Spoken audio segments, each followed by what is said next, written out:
আমরা একটু বাজারে গেছিলাম। তো এই যে গপু বাবাকে সাজুগুজু করিয়ে দিয়েছি।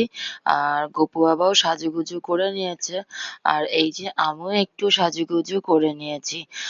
তারপরে এই যে আমি আমার হাসব্যান্ড দুজনে মিলে বাইকে করে আমার গপু বাবা, আমি আমরা মানে বাজারে গেছিলাম। আর এই দিকে আমার মেয়ে ওর বাবার কাছে বায়না করছিল পেন্সিল বক্স লাগবে। ওর বাবা যখনই ছুটিতে বাড়ি আসে কিছু না কিছু ওর লাগবেই। তো বাবার কাছে সবসময় বায়না, আবদার। তারপরে এদিকে ছেলের জন্য চলে গেছিলাম দোকানে কিছু জিনিসপত্র নিতে। ওর জন্য প্যান্ট-ট্যান্ট কিছু নেবো, প্যান্ট নেবো, তো সেই জন্যই গেছিলাম।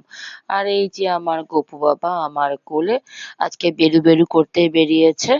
আর এই মোড় বাজারে গেছিলাম একটু কিছু জিনিসপত্র নেবো বলে। তো গেছিলাম।